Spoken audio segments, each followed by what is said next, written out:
काफ़ी ज़्यादा समय हो गया और आप सभी लोगों ने कमेंट्स करके भी बोला, मुझे इंस्टाग्राम पर पर्सनली मैसेज भी आप लोगों ने किए हैं कि सर अवैध संबंधों की कहानी सुनते सुनते काफ़ी ज़्यादा समय हो गया और बहुत दिनों से आपने किसी सीरियल किलर की कहानी नहीं सुनाई है। तो मैंने सोचा कि अवैध संबंधों की कहानी तो सुनाते ही रहते हैं और क्यों ना आज एक ऐसी कहानी सुनाई जाए जिसकी वजह से आप लोग का थोड़ा टेस्ट भी बदले, क्योंकि एक तरीके की कहानी सुनते सुनते लोग बोर भी होते हैं। तो आज मैं आप लोग को एक ऐसे सीरियल किलर की कहानी सुनाने जा रहा हूँ कि जब ये सीरियल किलर था, यानी कि साल 1992 की ये बात है और अभी साल 2024 चल रहा है।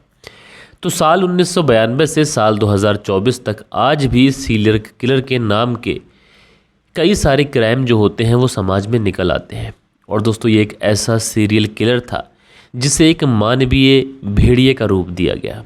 ये एक ऐसा सीरियल किलर था कि ये मारने से ज़्यादा इंसान को नोचने खसोटने पर ज़्यादा यकीन रखता था। ये एक ऐसा सीरियल किलर था, कभी राष्ट्रपति को चिट्ठी लिखता था, कहता था कि वो आर्मी के साथ जंग में लड़ने जाना चाहता है क्योंकि उसने लोगों को मारा है, उसे एक्सपीरियंस है और वो आर्मी के साथ में लड़ने जाएगा तो देश का नाम रोशन करेगा। ये एक ऐसा सीरियल किलर था कि जिसको पकड़ने में पुलिस को लोहे के चने चबाने पड़ जाते हैं। तो दोस्तों, ज़्यादा वक्त न लेते हुए सीरियल किलर की कहानी शुरू करता हूँ। रात के 8 बज चुके हैं। मैं हूँ आप सभी का अपना शावेज़ मलिक और हाज़िर हूँ आप लोग के सामने फिर से एक क्राइम की कहानी को लेके, एक क्राइम की घटना को लेके। और दोस्तों, बात करें आज की जो सीरियल किलर है इसकी, तो इस घटना की शुरुआत होती है साल 1992 से। और रूस का एक शहर है जिस शहर को हम लोग बोलते हैं अंगास्क शहर, जो कि मॉस्को से कई हज़ार किलोमीटर दूर है। अब दोस्तों, इसी अंगास शहर के अंदर साल 1992 में अचानक से एक लड़की की सुबह सुबह डेड बॉडी मिलती है। जब उस लड़की की डेड बॉडी मिलती है, तुरंत वहीं से लोग जो होते हैं वो पुलिस को खबर कर देते हैं। पुलिस को जब खबर पहुंचती है कि इस तरीके से एक डेड बॉडी मिली है, पुलिस तुरंत मौके पर पहुंचती है। लेकिन जब वहां पर पहुंचने के बाद में उस डेड बॉडी को देखा जाता है तो वाकई पुलिस हैरान हो जाती है, क्योंकि इस मरने वाली लड़की के साथ में जितनी भी यातनाएं उस व्यक्ति ने की थी वो इतनी ज़्यादा बेरहमी से की थी कि कोई इंसान ऐसा किसी के साथ कर सकता है ये कोई इंसान सोच भी नहीं सकता। और दोस्तों, आप लोग देखते हैं कि मरने वाला जो व्यक्ति होता है उसके साथ में कई केसेस मैंने आप लोगों को सुना है जो बहुत ज़्यादा बर्बरता दिखाई गई है, लेकिन इस केस में जो बर्बरता दिखाई गई थी इन सारे ही केसों से कहीं ज़्यादा थी। कहीं उसकी आंख के पास पर प्लास से नोचा गया था, कहीं उसके जिस्म पर कई जगह काट कर उसके जिस्म से बूटियां निकाल ली गई थी। इस तरीके का ये मामला जब पुलिस के सामने आया तो पुलिस उसकी एकदम से सिट्टी बिट्टी कुल, क्योंकि साल 1992 का मामला है तो उस समय ना इतनी टेक्नोलॉजी थी कि कातिल को पकड़ा जा सके। लिहाजा जिस हिसाब से रूस का जो कानून था उस हिसाब से डेड बॉडी का पंचनामा किया जाता है और इस डेड बॉडी को सीधा पोस्टमार्टम के लिए भेज दिया जाता है। अब जब लोगों के अंदर इस बात का पता चलता है कि इस तरीके से एक लड़की की डेड बॉडी मिली है, पुलिस ने उस डेड बॉडी को कस्टडी में लेने के बाद में पोस्टमार्टम के लिए भेजा है, लोगों में अफरा तफरी मच जाती है। लोग जगह जगह पर ये बातें करने लगते हैं, पुलिस पे दबाव बनाने लगते हैं कि जितनी भी जल्दी हो सके इस कातिल को पकड़ा जाए, क्योंकि इतनी बेरहमी से हत्या की गई है। और जैसे ही पोस्टमार्टम की रिपोर्ट आती है तो इस रिपोर्ट ने पुलिस वालों को सकते में ला दिया था। दरअसल पोस्टमार्टम की रिपोर्ट में जो चीज़ें आती हैं वो इतनी ज़्यादा आम नहीं होती हैं, बल्कि इतनी ज़्यादा डरावनी होती हैं कि जब पोस्टमार्टम की रिपोर्ट सार्वजनिक की जाती है तो वहाँ पर आस पड़ोस में जो लोग होते हैं, सोशल मीडिया, प्रिंट मीडिया के माध्यम से जब ये खबर रूस के अंदर फैलती है तो हर तरफ लोगों के मन में आक्रोश था। दरअसल इस लड़की के साथ में पहले तो बहुत ही बेरहमी से मार पिटाई की गई है। पहले इस लड़की को मारा गया है और मारने के बाद में जब इस लड़की की मौत हो जाती है तो उसके बाद में इसके साथ में रेप किया गया है। और रेप भी कुछ 2-4 मिनट नहीं बल्कि घंटों तक इसकी डेड बॉडी के साथ में रेप किया गया है। अब पुलिस के लिए मामला बहुत ज़्यादा गंभीर था। लोगों का प्रेशर पुलिस के ऊपर था कि किसी तरीके से इस व्यक्ति को पकड़ा जाए। पुलिस इस पूरे मामले में छानबीन कर ही रही थी कि उसी समय पुलिस को एक खबर मिलती है कि एक डेड बॉडी सेम तरीके से मिली है। अब जब पुलिस वहां पहुंचती है तो सेम तरीके से उसी तरीके से बर्बरता इस डेड बॉडी के साथ दिखाई गई थी। इसका भी पोस्टमार्टम कराया जाता है। तो इसमें भी वही चीज़ें आती हैं कि पहले मार पिटाई की गई, उसके बाद में घंटों तक इस लड़की के साथ में भी रेप किया गया। अब पुलिस वाले शुरुआत में तो सोचते हैं कि ये मामले हो सकते हैं कि एक दूसरे से जुड़े हुए हों, लेकिन फिर पुलिस वाले प्रार्थना करते हैं कि ऐसा ना हो कि एक दूसरे से जुड़े हुए हों। अब पुलिस वाले इस मामले में छानबीन कर रहे थे। रूस के अंदर अफरा तफरी थी, हर तरफ बातें हो रही थी, पुलिस के काम पर भी कहीं ना कहीं सवाल या निशान उठाए जा रहे थे। लेकिन इसी बीच में पुलिस को एक खबर मिलती है कि एक डेड बॉडी एक लड़की की फिर से पता चलता है। अब 2 डेड बॉडीज़ की ऑलरेडी पुलिस समीक्षा कर चुकी है, 2 डेड बॉडीज़ के पोस्टमार्टम कराए जा चुके हैं, लेकिन इसी बीच में तीसरी लड़की का शव मिलना ये पुलिस के लिए और पुलिस के काम के लिए कहीं ना कहीं सवाल या निशान थे कि पुलिस आखिरकार कातिल को क्यों नहीं पकड़ पा रही है। और सेम तरीके से लड़कियों के मर्डर हो रहे थे और सेम तरीके से उनकी हत्या करने के बाद में उनके साथ दुष्कर्म किया जा रहा था। अब जब पुलिस इस तीसरी लड़की की डेड बॉडी के पास पहुंचती है तो पता चलता है कि ये जो लड़की है इसकी उम्र 16 साल के आसपास है। अब पुलिस वाले इस तीसरी लड़की की डेड बॉडी को भी अपनी कस्टडी में लेके पंचनामा वगैरह कर इसको भी पोस्टमार्टम के लिए भेज देते हैं। लेकिन पुलिस वालों के ऊपर प्रेशर लगातार बढ़ रहा था, क्योंकि सेम तरीके से सेम पैटर्न से ये तीसरी हत्या हुई थी। और बड़ी हैरानी की ये बात थी कि 16 साल की लड़की के साथ में भी इसी तरीके से मारने के बाद में इसके साथ दुष्कर्म किया गया था। अब पुलिस वाले इस पूरे मामले में छानबीन तो कर रहे हैं, लेकिन जब लोकल लोगों में इस तरीके की खबर फैल रही है तो लोकल लोगों में डर का माहौल। पुलिस वालों के सामने लोग जा रहे हैं, बातें कर रहे हैं, पुलिस वालों से बोल रहे हैं कि तुमसे कातिल क्यों नहीं पकड़ा जा रहा है, क्योंकि जिस तरीके से महिलाओं की हत्या हो रही थी इसलिए लोगों में डर था कि कब न जाने कौन किसका शिकार हो जाए, किसी को कुछ नहीं पता। अब पुलिस वाले लोगों को आश्वासन भी देते हैं और पुलिस वाले इस पूरे मामले में छानबीन भी कर रहे होते हैं कि इसी बीच में पुलिस को खबर मिलती है कि एक जगह पर फिर से एक लड़की की डेड बॉडी मिली है। अब 2-3 महीने के अंदर सेम तरीके से चौथी डेड बॉडी मिलना ये पुलिस के लिए एक बहुत ही बड़े सिरदर्द की तरह था। अब पुलिस वहाँ पर पहुँचती है, उस डेड बॉडी का अपनी कस्टडी में लेती है, उसे पोस्टमार्टम के लिए भेजती है, तो इसमें भी उन्हीं चीज़ों का खुलासा। अब कहीं ना कहीं ये चीज़ें तो साफ हो रही थी कि जिस तरीके से इन लड़कियों की हत्या की गई है एक ही तरीके से एक ही पैटर्न से की गई है, तो पुलिस को ये भी लगता है कि हो सकता है कि एक ही व्यक्ति इन सारी चीज़ों के पीछे हो। लेकिन पुलिस को ये भी लगता है हो सकता है कि अलग अलग व्यक्ति हों और एक ही तरीके से पहले देखा हो कि एक लड़की का मर्डर इस तरीके से किया है तो दूसरा व्यक्ति इस मौके का फ़ायदा उठाकर इसी तरीके से मर्डर कर पहले वाले व्यक्ति के ऊपर ये बातें रखना चाह रहा हो। लेकिन पुलिस इस पूरे मामले में छानबीन करती है, फिर सोचती है पुलिस ये जो लड़कियां हैं कहीं ऐसा तो नहीं कि इन लड़कियों का आपस में कोई कनेक्शन है। तो इस पूरे एंगल पर छानबीन की जाती है तो पता चलता है कि इन लड़कियों का तो आपस में कोई कनेक्शन नहीं। फिर पुलिस ये देखने की कोशिश करती है कहीं ऐसा तो नहीं कि इन लड़कियों का आपस में कोई रिलेटिव वाला मामला हो, तो ये रिलेटिव भी नहीं है। सारी लड़कियां काफ़ी दूर दूर इलाकों की भी हैं और 16 साल से 40 साल तक की उम्र की ये महिलाएं हैं। लिहाजा पुलिस इस पूरे मामले में जितना अपनी जांच का दायरा बढ़ा रही थी, पुलिस को भी लगने लगा था कि ये कोई सरफिरा है जो एक ही तरीके से लड़कियों को अपनी हवस का शिकार बना रहा है, उसके बाद में उनकी हत्या कर दे रहा है। लेकिन कौन है, कहाँ रहता है, उसके खिलाफ पुलिस के पास कोई सबूत ही नहीं है, न उसका पुलिस के पास में कोई फोटोग्राफ्स है, न कोई कॉन्टैक्ट नंबर। आखिरकार पुलिस इस व्यक्ति को कैसे गिरफ्तार करे।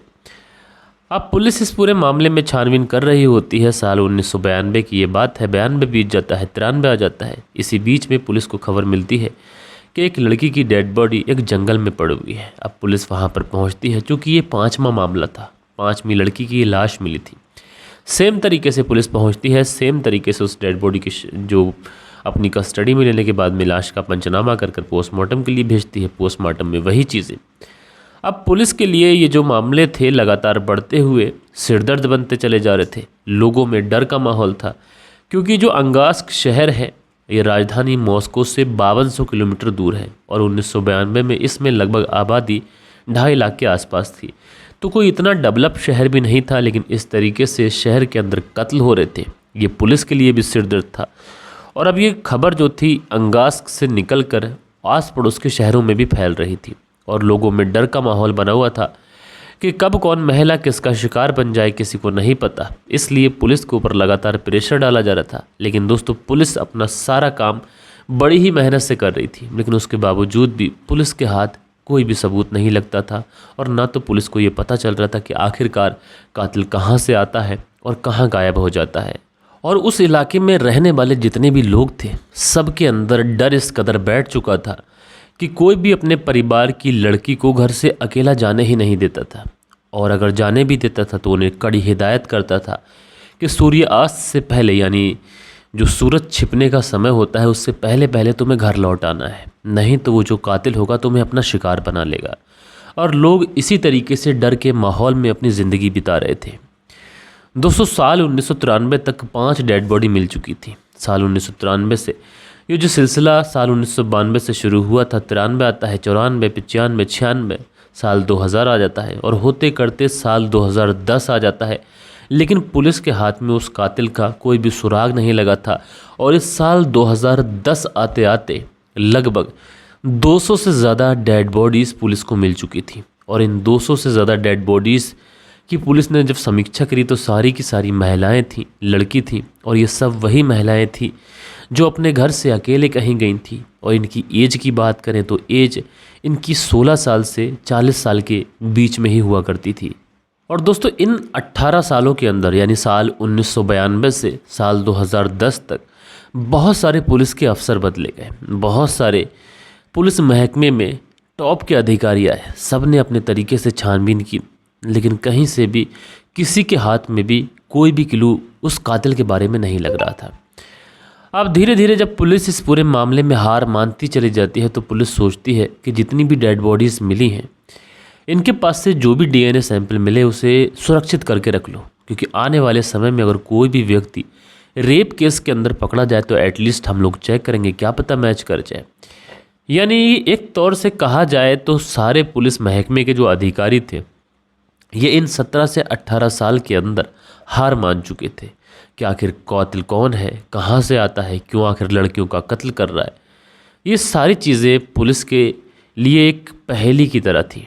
लेकिन दोस्तों, सबसे बड़ी हैरानी पुलिस महकमे को जब होती है, क्योंकि अब तक तो जो डेड बॉडीज़ मिल रही थी वो लड़कियों की थी, लेकिन अब जो भी पुलिस अधिकारी इस पूरे केस की छानबीन कर रहे थे, जिनके ज़िम्मे ये जो केस था, अब उनकी भी जो डेड बॉडी होती हैं ये मिलने लगती हैं। अब पुलिस वालों में एकदम से अफरा तफरी मच जाती है कि जो अधिकारी इस केस की छानबीन कर रहे हैं, जो अधिकारियों के ज़िम्मे ये जो केस है सौंपा गया है, अब उन्हीं की लाशें मिलने लगी हैं। यानी एक तरीके से जो पुलिस महकमा है, अगर वो ही सुरक्षित नहीं है तो फिर आम जनता की सुरक्षा की बात कैसे की जा सकती है। लिहाजा पुलिस वालों को ऐसा लगता है कि कोई उनके पुलिस अधिकारियों को बहला फुसला कर कहीं लेके जा रहा है और उसके बाद में उनकी हत्या कर रहा है, क्योंकि पुलिस वालों को एक अचानक से उनके ऊपर हमला कर कर उनकी हत्या कर देना ये पॉसिबल नहीं है, क्योंकि जो पुलिस वाले होते हैं ये वेल ट्रेंड होते हैं और इनके पास में गन वगैरह भी होती है, तो कोई अचानक से इनके ऊपर हमला कर कर इनकी हत्या नहीं कर सकता। ज़रूरी कोई ना कोई व्यक्ति तो ऐसा है जो हमारे पुलिस अधिकारियों को बहला फुसला कर कहीं लेके जाता है और बाद में अचानक से उनकी हत्या कर देता है। दोस्तों, पुलिस वाले अब हर उस व्यक्ति को कातिल समझने लगे थे जो उनके आसपास था। पुलिस वालों की शक की सुई आस पड़ोस के हर व्यक्ति पर घूमने लगी थी। न जाने कौन ऐसा है कि उनके पुलिस वालों को बहला फुसला कर ले जा रहा है और जो इस केस में छानबीन कर रहे हैं उन्हीं पुलिस अफसरों की हत्या की जा रही है। इस 17 से 18 साल के अंदर पुलिस वालों ने 10,000 लोगों को अरेस्ट किया था, 10,000 लोगों को उठाया था, इनके साथ में मार पिटाई की, सख्ती से पूछताछ की, लेकिन पुलिस वालों के हाथ में कातिल तो छोड़ो बल्कि कातिल का एक बाल तक नहीं लगा था। अब जो समय होता है, समय तो किसी के लिए भी नहीं रुकता, समय गुजरता रहता है। साल 2011 गुजरता है, 12 गुजर जाता है और साल 2012 के अंदर एक लड़की जो कि पब गई थी, जिसकी उम्र लगभग 30 से 32 साल के आसपास थी, घर वालों से बात हुई थी कि जल्दी लौट आऊँगी, लेकिन लौट के आती नहीं है, मोबाइल भी नहीं लग रहा है, फ़ोन भी नहीं लग रहा है। बड़ा परेशानी। पुलिस वालों को खबर कर दी जाती है, पुलिस वाले घर आते हैं, उस लड़की का फ़ोटोग्राफ, सारी डिटेल वगैरह लेके जाते हैं और अगले ही दिन उस लड़की की जो डेड बॉडी होती है जंगल में मिलती है। पुलिस वाले पहुंचते हैं, लाश का पंचनामा करते हैं, लड़की को पोस्टमार्टम के लिए भेज देते हैं, क्योंकि पुलिस वाले समझ चुके थे कि ये जो लड़की है इसकी भी हत्या उसी दरिंदे ने की है जिसने पहले 200 से ज़्यादा कत्ल कर दिए। अब पुलिस वाले इस पूरे मामले में कुछ कर भी नहीं सकते, क्योंकि 200 से ज़्यादा केसेस के अंदर वो ऑलरेडी नाकाम है, परेशान है। लेकिन पुलिस वाले जब पुलिस थाने में आ जाते हैं तो उनके हाथों में जितनी भी फाइलें थीं वो सारी फाइलें बार बार चेक करते हैं और चेक करने के बाद में यही सोचते हैं कि आखिर कातिल कौन है, कोई भी सबूत, कोई भी एंगल, कहीं पर भी कुछ मिल नहीं रहा है। लेकिन दोस्तों जब इस बार पुलिस वाले उन फोटोग्राफ्स को देख रहे होते हैं जो घटना स्थल पर जाकर पुलिस के द्वारा क्लिक की गई थी, तो एक फोटोग्राफ्स को देखकर पुलिस की आंखों में अजीब सी चमक आ जाती है। दरअसल इस फोटोग्राफ्स के अंदर एक कार के पहिए के निशान थे, और ये जो कार थी, जिस पहिए के निशान थे, ये कोई आम कार नहीं थी, बल्कि ये लाडा 4x4 थी। और ये उस समय रशिया के अंदर जो पुलिस वाले होते थे वही यूज़ किया करते थे। अब एक लाश है, उस लाश के पास में एक कार के पहिए का निशान, और ये कार भी एक पुलिस वाले यूज़ करते हैं। तो ये आम तौर पर अगर देखा जाए तो कोई आम बात नहीं थी, बल्कि पुलिस वालों के मुंह पर एक ज़ोरदार तमाचा था। अब पुलिस वाले ये तो समझ चुके थे कि जितनी भी क्राइम सीन थे और जहाँ से भी फ़ोटोग्राफ्स ली गई हैं, वहाँ से तो कोई सबूत नहीं मिला, लेकिन एक डेड बॉडी के पास से एक कार के पहिए के निशान मिले हैं, यानी एक पुलिस वाला है। अब पुलिस वाला है तो किसी से ऐसे पुलिस वाले से पूछताछ भी नहीं कर सकते, क्योंकि वो भी एक पुलिस वाला है और वो इतने दिनों से क्राइम कर भी रहा है और बचता भी चला आ रहा है। लिहाजा ऐसे तो किसी से पूछताछ की नहीं जा सकती। लेकिन उसके बाद में पुलिस वाले एक रूमर्स फैलाते हैं, और इसी रूमर्स के तहत ये लगभग 500 पुलिस वालों के डीएनए सैंपल लेते हैं। अब ये कहकर नहीं लेते हैं कि इस केस से जोड़ कर ले रहे हैं, बल्कि किसी रूमर्स के तहत ये डीएनए सैंपल कलेक्ट करते हैं। और दोस्तों जब उन 500 पुलिस वालों के डीएनए सैंपल्स आते हैं, और जब डेड बॉडी वाली जगहों से जो डीएनए सैंपल लिए गए थे वहाँ से जब मैच किया जाता है, तो 18 जगह पर एक पुलिस वाले के डीएनए सैंपल मैच हो जाते हैं। अब 18 जगह पर डीएनए सैंपल का मैच होना ये कोई इत्तेफाक नहीं था, बल्कि पुलिस वालों की नज़र में साफ हो चुका था कि ये जो पुलिस वाला है यही कातिल है। लिहाजा पुलिस वाले इस पुलिस वाले को अरेस्ट करते हैं, जिसका नाम होता है मिखाइल पोपको। इसे अरेस्ट करने के बाद में पुलिस थाने में जब इससे पूछताछ की जाती है, तो थोड़ी देर तक तो ये अपना पुलिसी अंदाज दिखाता है, अपना रौब दिखाता है, लेकिन ये भी बहुत अच्छे से जानता था कि पुलिस किस तरीके से पूछताछ करती है। लिहाजा ये पुलिस के सवालों के सामने टूट जाता है, और टूटने के बाद में कहता है कि हाँ, ये सारे ही कत्ल मैंने किए हैं। जब ये अपना जुर्म कबूल कर लेता है, तो उसके बाद में पुलिस वालों के पास में सिर्फ 2 सवाल होते हैं इसके लिए। पहली बात तो ये कि इतने सारे कत्ल किए तो क्यों किए, और दूसरा सवाल ये था कि कत्ल तो किए, लेकिन उसके बाद में बचा कैसे रहा। क्योंकि 18-20 सालों से लगातार मर्डर करना, 200 से ज़्यादा मर्डर कर देना, और लगातार पुलिस से बचे भी रहना, ये कोई आसान बात नहीं थी। लिहाजा पुलिस जब इससे पूछताछ करती है आखिर तुम इस तरीके का काम क्यों कर रहे थे, तो ये पुलिस को 2 कहानी सुनाता है, और इन दोनों ही कहानियों में ये पुलिस को गुमराह करने की कोशिश करता है। ये बताता है कि 7 मार्च 1964 को उसका जन्म हुआ था, उसकी प्रारंभिक शिक्षा कहीं और गुजरी, उसके बाद वो अंगास आया। अब शरीर अच्छा था इसलिए उसने पुलिस को ज्वाइन कर लिया। उसके बाद में इसकी शादी हुई, और शादी होने के बाद में उसकी एक बेटी भी हुई। लेकिन इसकी जो पत्नी थी वो बैड कैरेक्टर की थी। वो गैर मर्दों से मिला करती थी, अकेले पब जाया करती थी, और गैर मर्दों के साथ में शारीरिक संबंध बनाती थी, मुझे धोखा दिया करती थी। इस वजह से मुझे उन सारी ही महिलाओं से नफ़रत हो गई थी जो महिलाएं शराब पीती थीं, जो बैड कैरेक्टर थीं, जो अकेले पब जाया करती थी, और इसी वजह से मैं उन महिलाओं की हत्या कर दिया करता था। अब जब पुलिस उसकी पत्नी के बारे में पता लगाती है, तो पता चलता है कि उसकी पत्नी तो निहायत ही शरीफ किस्म की महिला है, और ये जो व्यक्ति है झूठ बोल रहा है। उसके बाद में पुलिस फिर से वापस आती है, कहती है तुम जो बात बता रहे हो, जो स्क्रिप्ट बता रहे हो, पूरी तरीके से बनावटी है, तुम झूठ बोल रहे हो। उसके बाद में ये बताता है कि दरअसल उसकी जो माँ थी वो माँ बैड कैरेक्टर थी, और वो मुझे मारती थी, शराब पीती थी, मुझे टॉर्चर करती थी, गैर मर्दों से उसका उठना बैठना था।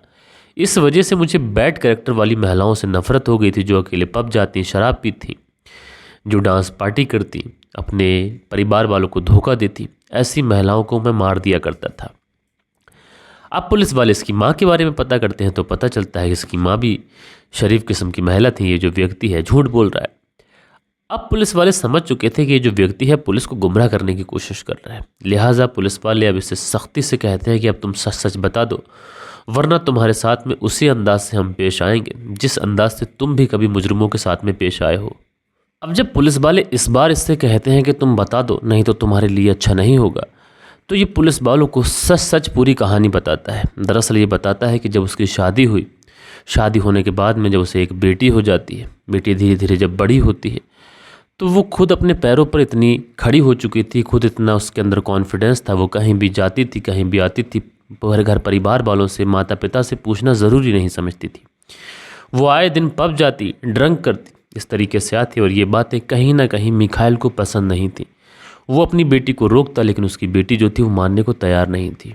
इसी वजह से मिखाइल के मन में ऐसी लड़कियों के प्रति नफरत हो गई थी, और इसी वजह से इसने जो अपना पहला शिकार बनाया साल 1992 के अंदर, एक महिला जो कि पब से निकल रही थी, ड्रंक थी, ये अपनी कार लेकर वहाँ पर खड़ा हुआ था, तो इसने कहा कि मैडम चलो मैं तुम्हें तुम्हारे घर तक छोड़ देता हूँ। अब दोस्तों पुलिस की तरफ से सिक्योरिटी का वादा करा जाए, पुलिस की तरफ से कहा जाए कि तुम्हें लिफ्ट दी जा रही है, तो हम लोग पुलिस की बातों पर भरोसा कर ही लेते हैं, क्योंकि दोस्तों पुलिस हमारी सुरक्षा के लिए होती है। इसलिए वो जो महिला होती है इस मिखाइल के साथ में बैठ जाती है, थोड़ी ही दूर जंगल के रास्ते में जाता है, फिर अपनी गाड़ी में से एक हथौड़ी निकालता है और हथौड़ी से उसके सर पर वार कर देता है। उसके सर पर हथौड़ी मारता है, वहीं पर गिर जाती है। उसके बाद में सारी बातें उससे कहता है, पूरी स्पीच उसको सुनाता है कि तुम लोग किस तरीके से समाज को गंदा कर रहे हो और तुम्हें इस शहर से मिटाकर इस शहर को बिल्कुल पाक और साफ करना है। उसके बाद में उसकी हत्या करता है, उसका रेप करता है और सारे सबूत वहाँ से मिटाता है, क्योंकि ये खुद एक पुलिस वाला था, तो इसको पता था किस तरीके से पुलिस कहाँ कहाँ से सबूत इकट्ठा कर सकती है। और उसके बाद में डेड बॉडी को वहाँ पर फेंक कर उस पूरे इलाके में ये घूमने लगता है, ताकि अगर किसी की हत्या की खबर मिले तो सबसे पहले इसी को मिले। और उसके बाद में इसी को खबर मिलती है, प्लान के मुताबिक ये पहुंचता है, फिर से सबूत मिटाता है, लाश का पंचनामा करता है खुद, और खुद उसे पोस्टमार्टम के लिए भेज देता है। अब जब ये पहले केस में बच जाता है तो फिर दूसरे केस में भी इसी तरीके से करता है, तीसरे में भी इसी तरीके से करता है। कुल मिलाकर 200 से ज़्यादा मामलों में इसी तरीके से मर्डर करता है, इसी तरीके से सबूत मिटाता है। लेकिन आगे चलकर इसके अंदर इतना ज़्यादा कॉन्फिडेंस आ चुका था कि इसका मानना था कि इसे कोई पकड़ ही नहीं सकता। इसीलिए एक डेड बॉडी के पास से अपनी कार के पहिए के निशान मिटाना ही भूल जाता है, और इसी वजह से ये पकड़ा भी जाता है। साल 2015 में इसके ऊपर केस चलता है, 33 मामलों में इसकी संलिप्ति पाई गई थी। इसकी वजह से इसे उम्र कैद की सज़ा सुनाई जाती है। लेकिन अगले 2 सालों में लगभग 40 डेड बॉडी के पास से और इसकी मौजूदगी के सबूत मिलते हैं। फिर से इसे अदालत में पेश किया जाता है और फिर से इसे उम्र कैद की सज़ा सुनाई जाती है। यानी 3 सालों के अंदर इसे 2 बार उम्र कैद की सज़ा हुई थी। और जो पुलिस वाले इस पूरे केस में छानबीन कर रहे हैं, उनका मानना है कि अभी और भी जितने भी मर्डर हुए हैं उन सब के अंदर इसकी मौजूदगी रही है, और सारे ही मर्डर में ये खुद इन्वॉल्व रहा है। बहरहाल दोस्तों, एक ऐसा सीरियल किलर था जिसने उस समय रशिया के अंदर हड़कंप मचा दिया था।